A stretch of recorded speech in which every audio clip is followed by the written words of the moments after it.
What type of buyer will you be? Are you that fairy tale buyer or that unrealistic buyer?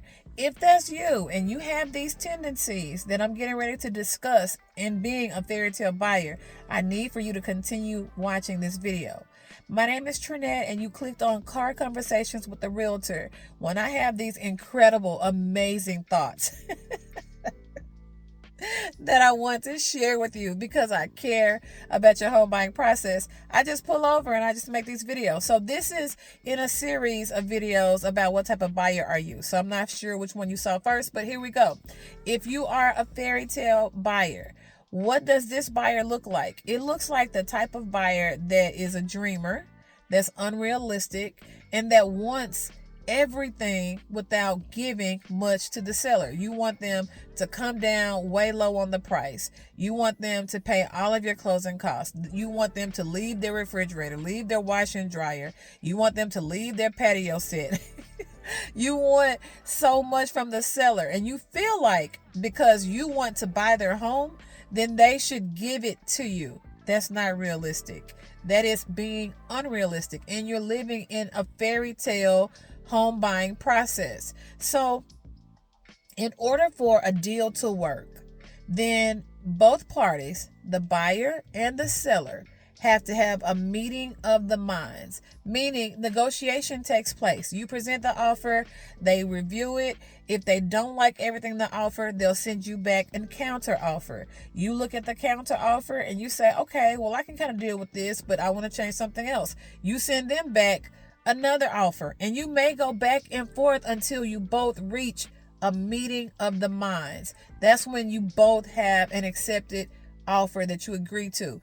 But when you expect for a seller to come down $20,000-$30,000 on their home, their hard-earned equity, if you expect that, then you are a fairy tale buyer. If you've been pre-approved for one amount and then you insist that your realtor shows you homes that are $20,000, $30,000 more than what you've been pre-approved for, you are a fairy tale buyer. Sellers are not coming down just so you can buy their home. Why would they? They would just wait for the next buyer. You are not special where someone is going to give you $30,000 of their hard-earned equity just so you can buy their home, especially if it's an attractive home. So you can't go into the process thinking, well, this house has been on the market for 30 days or 60 days, or it must be something wrong with it. Or if they really want to offer, then they will accept what I present. It does not work that way. They will reject your offer and they will wait for the next buyer who is not unrealistic to present them an offer, and you lose out. So you have to be careful with your attitude and your expectations when you start your home buying process. It has to work for both parties. It has to be fair for both parties. It's not fair for the seller to be taken advantage of just because that's what you want. If you were selling a home, put yourself in the seller's shoes. I always have my buyers think about this. Would you give away $20,000 of your hard-earned equity? Let's say your house is listed for $300,000. Would you come down to $280,000 just so you can sell the house? Would you come down to $250 just because you got an offer? Of course not. You're going to hold out for the highest and best offer, especially if you know your home is worth that. Are you going to leave all of your furniture and all of your appliances and pay all of their closing costs and give them the shirt off your back just because they wrote you an offer? Of course. So if you wouldn't do that, then don't have the unrealistic expectation that the seller is willing to do that. So the way you overcome this is, number one, stay within your budget. Here's the thing. Everything in life gets nicer the more money you spend. We know that. If you spend more money, then you get a nicer car. That's just how it works. If you spend more money, the nicer the homes will be. But your job is not to think that you're on some kind of level and get upset because the seller is not willing to play the game that you're wanting to play. You miss out, and they don't owe you anything. They have their home presented at the price that their realtor has said their home is worth, or that appraiser has said that that home is worth, and either it falls within your budget or it doesn't. Either it falls within your pre-approval amount or it doesn't. You can't bully your way into making a seller accept less than what they feel their home is worth. And it only hurts your feelings. And you don't need to get into a habit of presenting lowball offers. If you're working with an educated realtor and a knowledgeable loan officer, they're going to give you the pre-approval amount that your money can buy. And then your realtor is going to show you homes that only fall within your approved budget.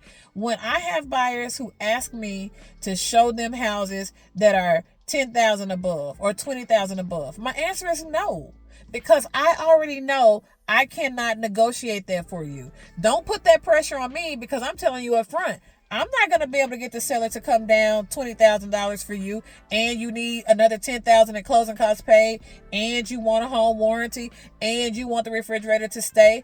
I'm not able to do that, because it has to be fair for both parties.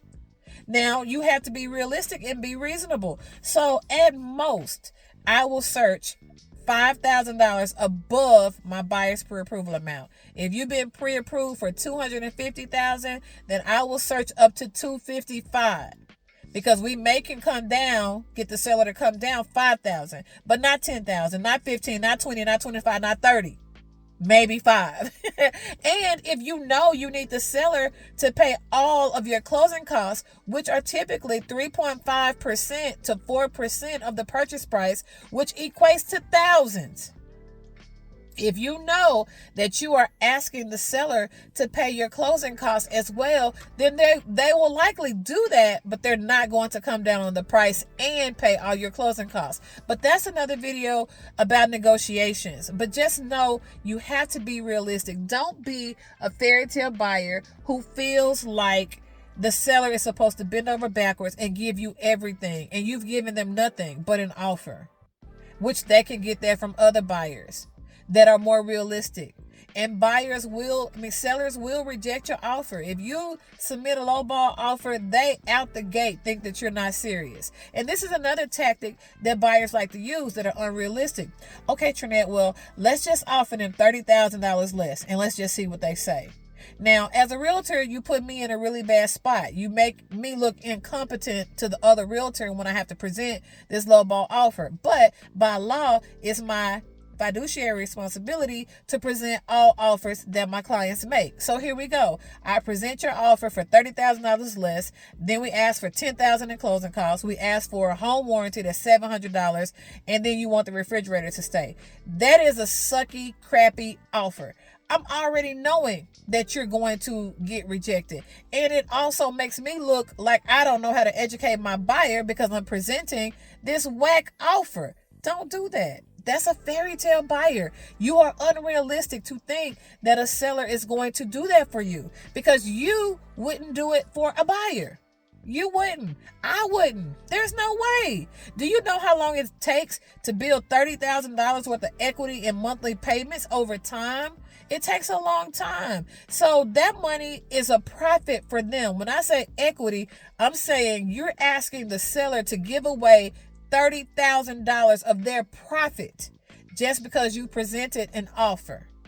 That's not realistic, friend. And I'm glad I thought of that. Thank you, Holy Spirit, to say profit. When I say equity, I'm saying profit. That's what that means. So a seller is willing to share some of the profit to get the home sold, but not an extraordinary amount, because you didn't do anything to deserve that. You weren't making those payments every month when they had to sit down and figure out, it's the first, I got to send in this mortgage payment. You were nowhere around. So what makes you feel entitled to get that much of that seller's profit? You shouldn't. And you shouldn't expect for your realtor to make those type of offers. So be a good buyer. Be realistic. Stay within your means. Shop within the budget that your loan officer has presented to you. He or she, they've looked at your financial picture. They looked at how much you make. They look how much debt you already have before you even buy a home. They are working in your best interest as well. They don't want you to get in out here and get in over your head and can't afford the home. They don't want that for you. So take heed, pay attention, and then be grateful, friend. Be grateful for where you are. Be grateful that you've been pre-approved, that you have stable income to afford to become a homeowner. Be grateful. Shop within your parameters. Stay within your budget. Don't push to go outside what you've been pre-approved to purchase. It's not going to work. It's only going to waste your time. It's only going to aggravate you. And it's only going to make you frustrated looking at homes that are much nicer in a higher price point than what you've been pre-approved to purchase in. That only makes you feel unsatisfied. So don't do it to yourself. Right out the gate, stay within your approved amount. When you present an offer, make it fair so that you can win the bid. Make it fair that there's a meeting of the minds. Make it fair that they say, you know what, this is a solid buyer. They have presented a really strong offer. They have an approval letter on deck. I think that they are serious. Then yes, we accept that offer. That's the type of deals that you want to make when you become when you become a home buyer. You want to make sure that you win the house that you really want to win. Don't be out here just making lowball offers and thinking you on some kind of level and feeling entitled and it's me. They need to accept my offer because if they don't, then I'm not. Cut it. Okay? I'm telling you, friend to friend, sister to brother, sister to sister. Don't do that. Don't be an unrealistic fairy tale buyer. Now, if I've been feeding you and you've been watching these videos and you feel like I'm speaking into your life as it relates to your home buying journey, then I need you to subscribe.